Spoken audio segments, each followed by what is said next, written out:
Welcome to the Texas High School Football Coaches Show on Lone Star Gridiron.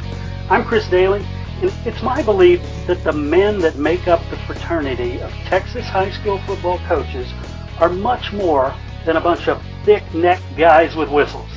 They do so much more than teach technique and the X's and O's of football.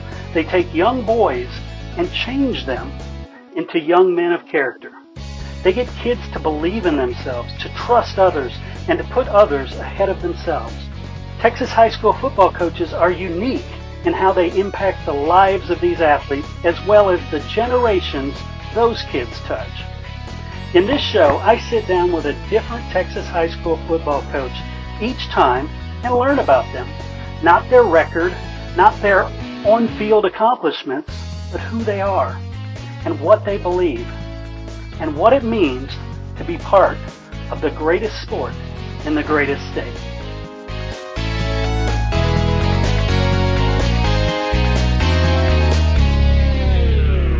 Hey everybody, welcome back to the Lone Star Gridiron Texas High School Football Coaches Show, Season 4, Episode 4. I'm your host, Chris Daly, and my guest this week is up there in North Texas, probably spitting distance from New Mexico, at Seminole. There are not many coaches in Texas high school that aren't good interviewees.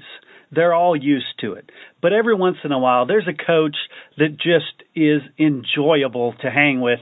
And you know, you walk away from the interview thinking, man, I would love to talk football with this guy every day.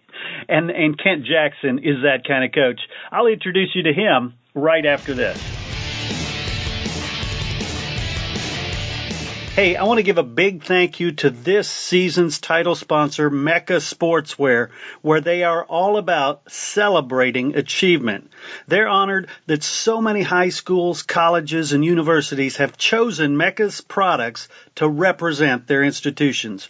Mecca supplies you with the very best in custom letter jackets, chenille letters, patches, blankets, banners, pins, certificates, and much more to motivate and celebrate achievement in athletics, academics, or the arts. They create high-quality custom awards that will fit your budget.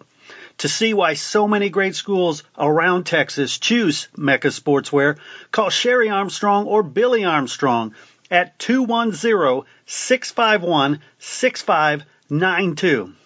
Mecca Sportswear, the premier suppliers of letter jackets and awards for over 40 years. LoneStarGridiron.com. Access the complete history of Texas high school football, over 100 years of information, win-loss records, coaching histories, individual stats, records, and more. Lone Star Gridiron, the authority on Texas high school football. All right, everybody, join me in welcoming Coach Kent Jackson from Seminole to the show. How are you doing this morning, Coach? I'm doing great, Chris. How are you? I am doing wonderful. As I mentioned before we started recording, I get to talk Texas high school football with Texas high school football coaches, so I couldn't do any better. Well, we feel the same way, man. Anybody that's a fan of what we're trying to do and trying to promote kids and programs and building people up, that's a good thing. So I'm honored to be with you this morning. Appreciate the call. You bet. So as you know, as much as I love talking about your team, and I'll do that during the regular season, and Sure. if I catch you at coaching school, I'll definitely interview you about the team. But Okay. This show is about you, and it's about your background, your history, your philosophy. So if you could, I guess let's get started with when you first discovered this sport, whether it was as a tiny boy or later in high school, when you discovered the sport. Yeah, I guess, and just growing up here as a kid in Seminole, I'm fortunate to be back where I grew up, and boy, that's a real blessing, to be able to be back, because I wouldn't be doing what I'm doing had it not been for a lot of people here, and I think we were blessed when I came through, played for a gentleman by the name of David Bornstein and his staff, and there was a gentleman on the staff, Leland Caffey, who's our head basketball coach, and they actually even never let me in the gym. I mean, they take a lot of pride in our basketball program, and they were really good then, and I was a little old lineman, and I couldn't move very good. But, that guy probably had as much influence on me as anybody just because of his positive nature and the way he influenced all of us, whether we ever stepped on the basketball court or not. And I think Coach Bornstein and his staff, they were way ahead of the curve with the way they coached us as kids, because the old Joe Ehrman thing that, Joe brought to the forefront as far as this transformational coaching and the difference you can make in the life of a kid and all that. You don't realize when that's going on with you, but you get to school and start comparing notes, and you realize, a bunch of guys played for a bunch of guys that didn't coach them that way, and they had a real bad experience, and we played for guys that loved us and they loved the game and they loved what they were trying to teach us through it. And I think that's what inspired me to want to go try to be a part of this deal. So I'm blessed to, be back here and do it. So as far as when I knew, probably, seventh grader like everybody else, you realize that, I'm not very good, but, man, I'm having a whole lot of fun being out here with my teammates, and it's a whole lot of reasons because I like this guy that's coaching us, and I think that's probably where the fire got lit for me. Nice. If you could kind of help some of the listeners understand how football is different than a lot of other sports as far as being transformational. I don't know, Chris. I just think it's so imperative that, you're asking, you don't, and you really don't, other than, maybe taking the football out in the yard and throwing it up in there and catching it yourself. You don't play football by yourself. It's right. It's the design of the sport is inherent.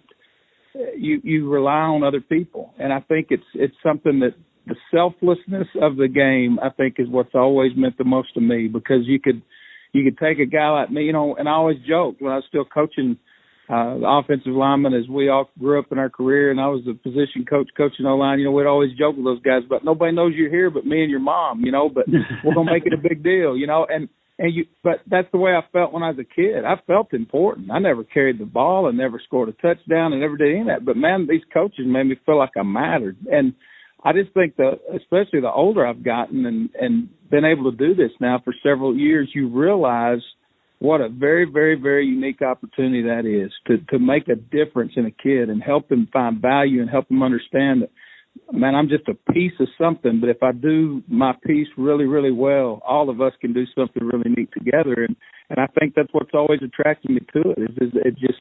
I think there's an inherent team and inherent selflessness about the game if we will just focus on that as coaches and help kids understand it. And I think in a society that teaches them to be so selfish in everything we do, it's very important to have something like that to help them grow up and grow in the way I think they need to grow.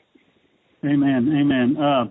So take us, if you could, from your seventh grade realization that this is kind of cool to getting your first job. What happened there? All right. Well, went through high school and played all the way through. And again, Seminole is a unique place.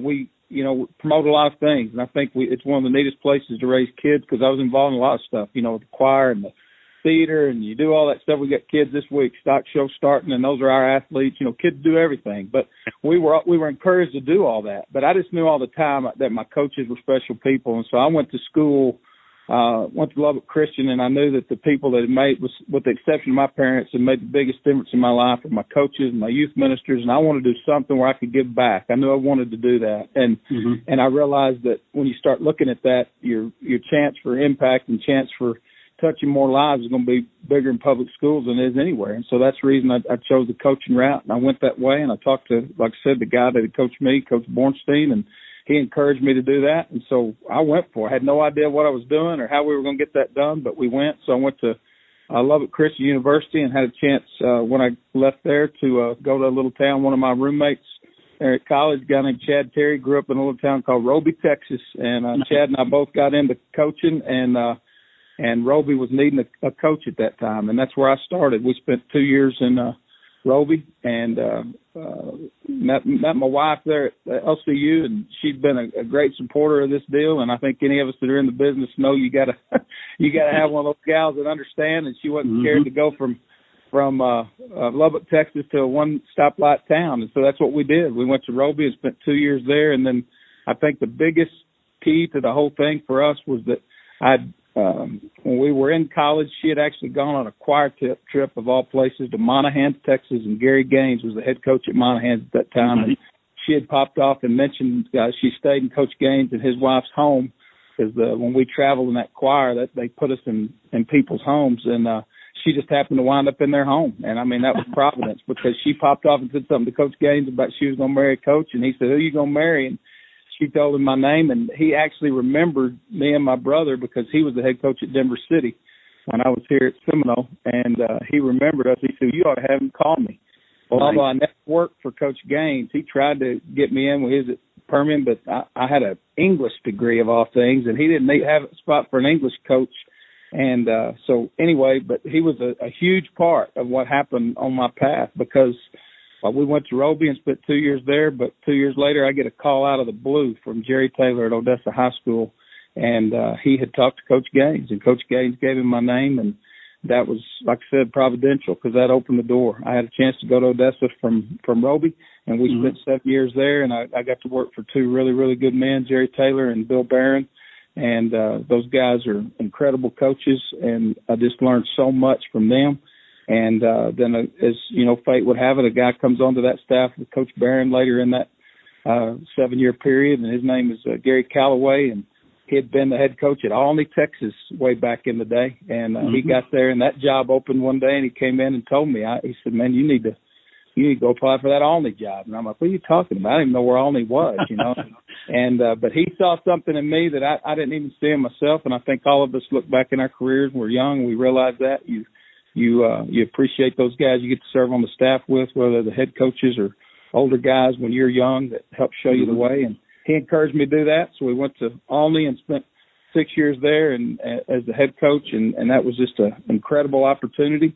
And we had great success. Hit a good run of kids, and after that, good Lord opened the door in Sweetwater, Texas, and we were able to go serve there for 7 years and had another incredible run and got to work with some great people in those two places in Olney and Sweetwater. Guys, some of them you've talked to, Chris Ross and Joe Willis were both got to serve on our staff together, and just two really, really special guys who've gone out and made a huge difference in their own careers. And then Shane Mobley even is down at Sealy now. Shane came through with us at Sweetwater, and one of the most incredible young coaches and all those guys. And so we had a great run of kids, great run of success, got to work with some great guys.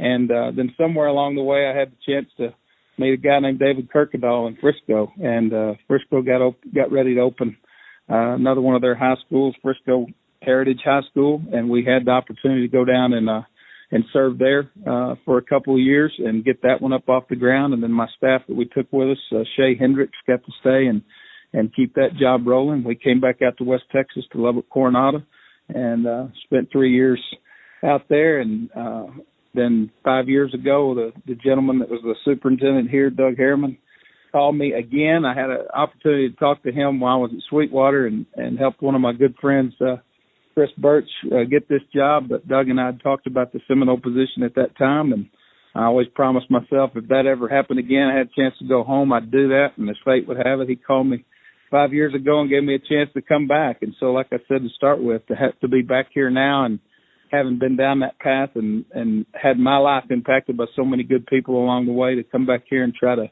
do what's right and try to help these kids here in Seminole and this staff and this community build a program that we can all be proud of has really, really been special. So we've had a lot of fun and we're working hard every day like everybody else and trying to keep this thing going. But it's been quite a journey, and I realized that all those doors were opened by somebody a lot bigger than me, and I'm thankful to him for it. And it's been a great, great blessing. There's no doubt.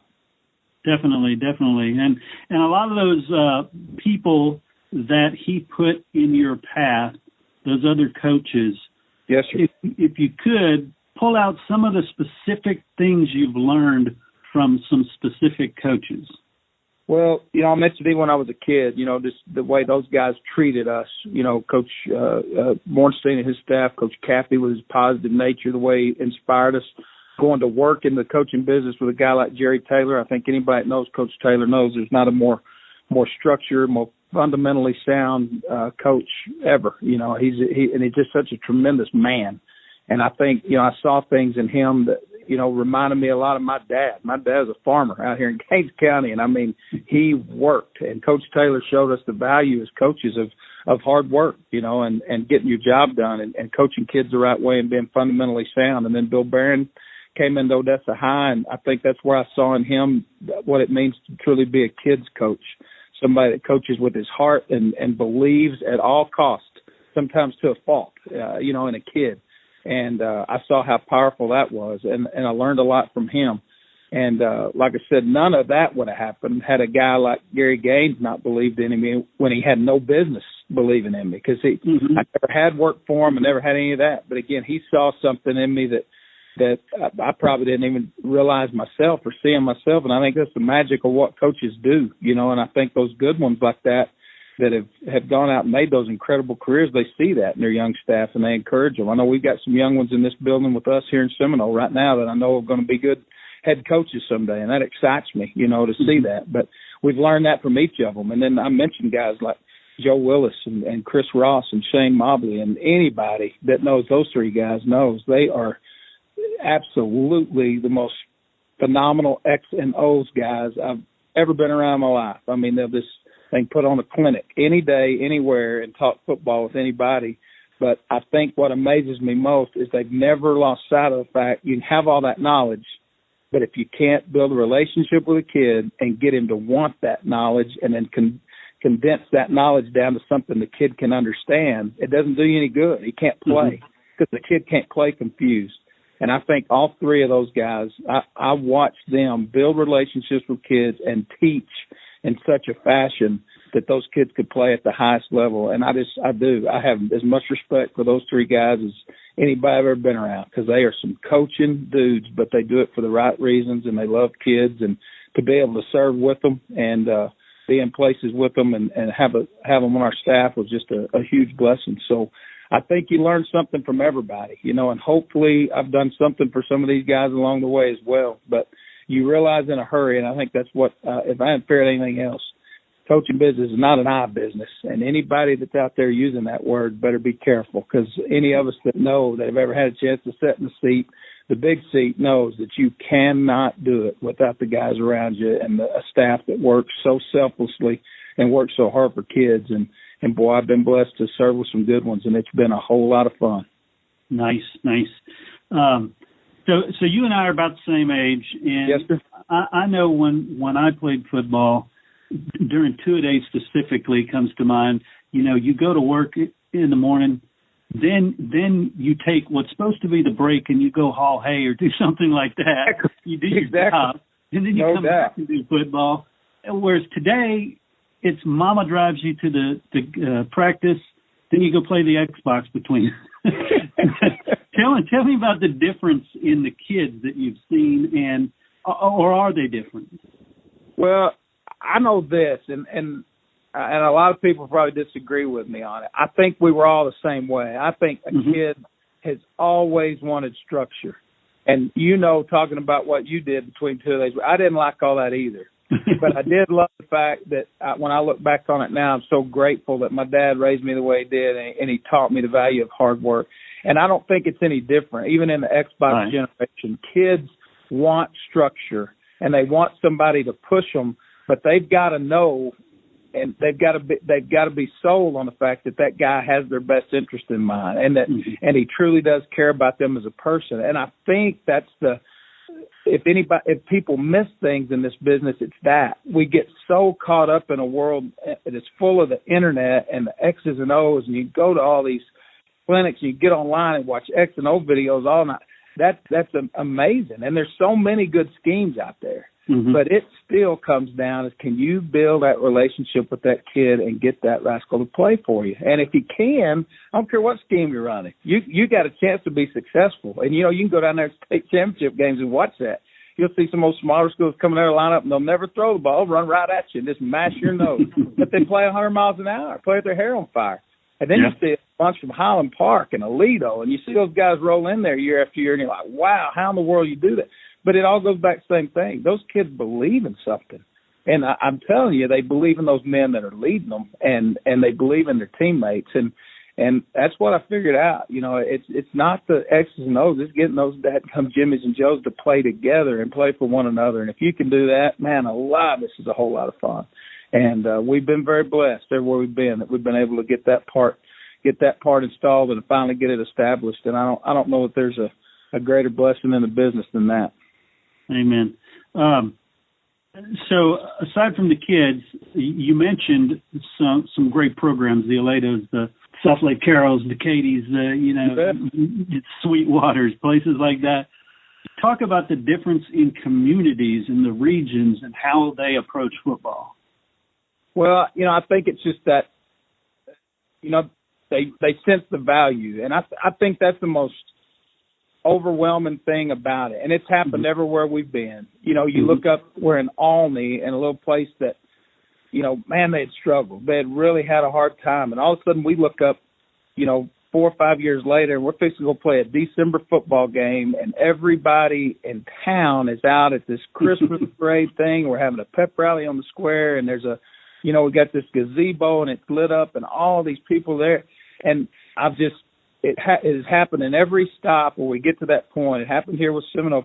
But you look around and you just realize the impact and the chance you've got to make that when it is done right and a program's run right and those kids thrive, how much a community can rally around that, how much pride they really take in it, and how much a difference for good that the game really can bring, because it affects so many. It's those band kids and the cheerleaders and the pom squads and all those folks that are attached to the program because of it. And you just look up and it overwhelms me every time, because you're just like, man, how in the world did I get to be the guy that gets to make this ride and get to see all this? Because, you're going out of town and you have those honk rallies and all the little kids show up and line up on the fence and hold up signs, and you do all those things, and it just doesn't make what we do more important than anything else in Texas, because I love all those other sports and I love what happens to those, but there is just something magic about the fall and something magic about those things happening like that.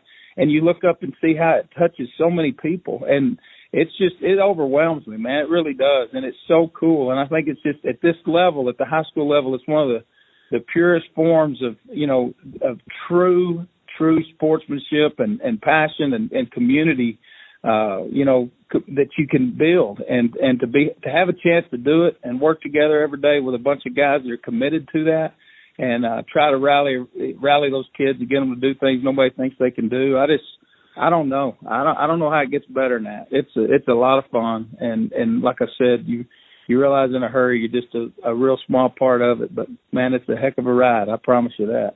I love it.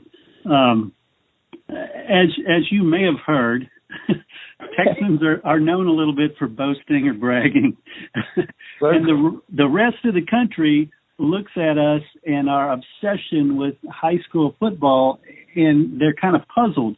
What could you tell somebody from another state about Texas high school football that makes it different? That's a great question. It really is. I think it goes back to what I was just saying.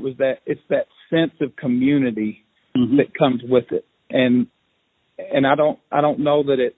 And it's different even in Texas in places. There's no doubt about that, and a lot of that has to do, as you mentioned, with the success and those kind of things. But I think that the greatest rewards that we have found in the business has been when you go into a place that maybe hasn't felt that before, because I think it's something everybody wants, but they don't necessarily understand how you get it. And if you can ever go get that fire lit and get it going, man, it is an amazing thing to watch. But as far as what makes it special, I don't know, other than maybe just the values of Texas in general, and that whole idea of the work ethic and the things it takes to go. But I think it goes back to what I mentioned, the community. It brings so many people together, and it represents so much more than what's actually happening out there between those lines. It's a gathering. It's a place to go on a Friday night, and you're around the people that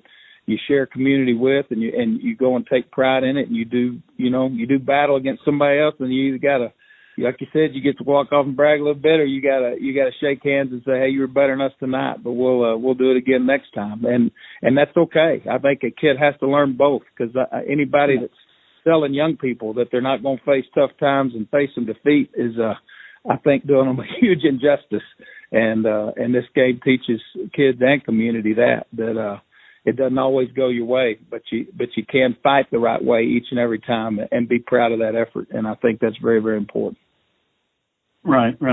Yeah. And another super, I guess, differentiator, I think, are the coaches, with the Coaches Association. And there's no doubt about that. When you start talking about what makes the staff and what we do here, because we get to, we're still, athletics inside the school day is something that not everybody has. And I know some people in Texas probably don't think that's important, but it's a huge deal that we think the extracurricular, and not just athletics, extracurricular in general, the band programs, the theater programs, all those things that our kids are involved in, ag and auto tech and all those things that they get to do in Texas schools that are all part of our school day. That is huge. And people discount that in a big way. But to have the quality of coaches that we do in Texas, as you hear it all the time when recruiters come through, they'll talk to us about the fact that you've got guys that are dedicated professionals. They're in there, they're teaching math, science, English, or whatever all day long, and then they're involved with kids in the athletic period or athletic periods and coaching them and not only X's and O's, but the life lessons, the things it takes to be a man and to be a young lady. And I think there's nothing more important than that. And to have that in here is deal. And again, that goes back to what you talked about, our governing bodies. There's nothing like the Texas High School Coaches Association and the University Interscholastic League. And as much as people want to throw stones at either one of those groups, I promise you, it's what makes this state so much more special and what makes it stand out above all the rest of the nation, because those two bodies right there are doing what's right for kids, and they're making decisions each and every day to try to make what we're doing as coaches the best it can be. And I'm grateful to both those groups, and have had a chance to serve on the board of directors for the Texas High School Coaches Association, and I assure you that's the greatest thrill of my career by a long shot to be a part of that deal and realize what's really being done for our coaches, our kids in general. Definitely. And people see, as far as the public, they see the coach on Friday night and they see you calling plays and probably think that's 90% of what you do. But as we know, coaching is not a 9-to-5. It is not a just show up at the game. Talk a little bit about all the stuff that people don't see that coaches do. Yeah, and I think that's, it's interesting that you said this is the, time of the year you talk to coaches like this, because I think any of them will tell you that we've talked to our kids all the time about it. It's an iceberg, What people see is that very tip top of that thing, stick it out of the water. And on a Friday night, that's just such a small piece of what it took to get everybody there, and all these programs right now are in the middle of doing all the things that nobody ever sees. And that is putting the time in the weight room and working the agility skills, working the classroom side of it, where you're talking to them about leadership. You're spending time going through those things. And that's where teams are built, and we talk about that life of that team starts as soon as that season ends on the other end. And all those things happen, but it's the hard work through this. It's the hard work through getting them through their other sports, whether they're playing basketball or track or baseball or all those things, soccer, whatever it is they do, and still keeping them in line and in touch with the fact that they're part of a football team that is still growing at all times and working to be better. And I think all those things add to it. We don't try to pigeonhole them and say, you need to stay with us. We want them to do all that stuff, but at the same time, we want them to understand it's building them as a person and building us as a team, because the better they can be at whatever their skill level is, the better we're going to be. And then we try to spend a lot of time with the character side of it as well this time of year. And then, of course, the 7-on-7, the summer work that goes in, all those things that contribute to what happens on a Friday night in the fall. And then the two-a-days, as you mentioned earlier, and all that stuff. People they don't understand the countless hours that go into all that, and I've heard Coach Brown talk about it many, many times. He's at Texas, you spend all that time and then you're guaranteed 10, 12, whatever games, and you're only guaranteed one a week.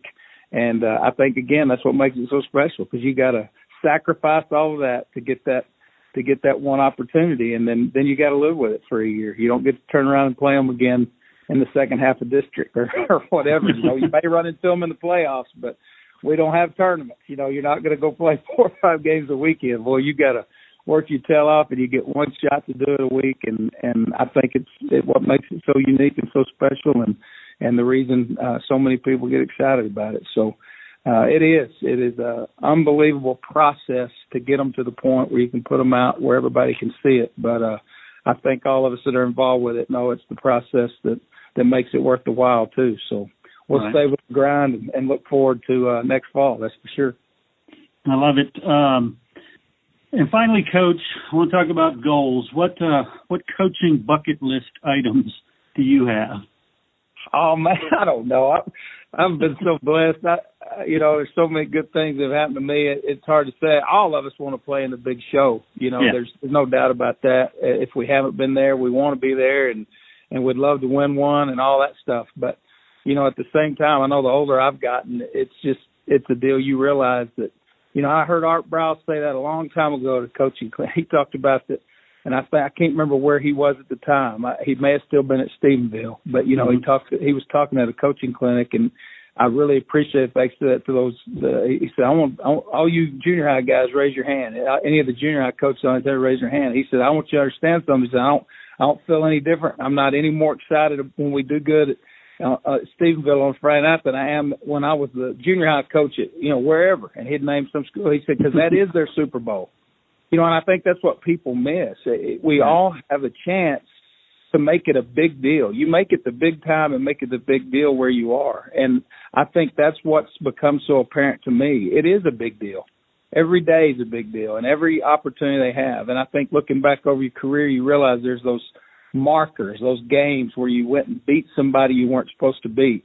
Right. And those are the greatest thrills. And I've mentioned Chris Ross. Chris and I still laugh because we were at Olney all those years ago, and we took a little old group from Olney up there to Electra, and Electra was like a 28-point favorite, and we go up there and knock those rascals off. And anytime Chris or I, either one, win a big game, if we text each other or whatever, that's always the marker. We're like, man, it was nearly as big as the Electra deal, and it's just we have those. And I think that's what's cool is you realize that you better not get too caught up on any goal, because every day it really is. You've got a chance to make a difference like nobody else in the world has a chance to make, and you've got to make that day special, and that's what we're trying to do desperately. And so as far as my goals, I want to continue to try and make a difference every day, because I realize there's been a whole lot of people in my path that made a difference for me, and I think if we put enough of those days together, the Friday nights are going to continue to work out the way they're supposed to.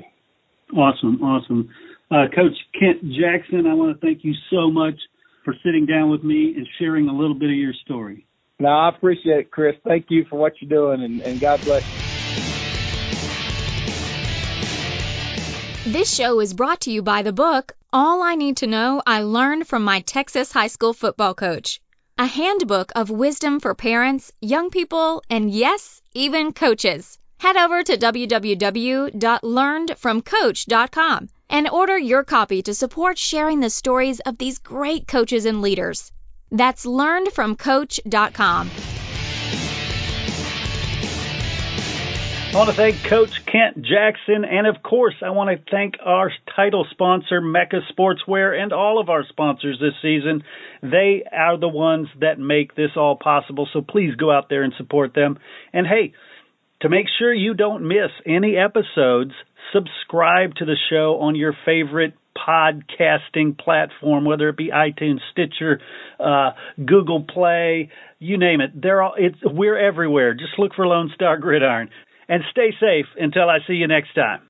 Rocket Man, the story of D.W. Rutledge and the Judson High School football dynasty, is a must-read. It provides complete coverage of every game coached by Rutledge, but more importantly, tells the stories of the impact he has had on the tens of thousands of students, parents, coaches, administrators, and fans. Dr. Charles Breithaupt and Chris Daly, both well-known in the Texas high school football community, joined forces to tell this much-needed and inspiring tale. Get your copy now at rocketmanbook.com.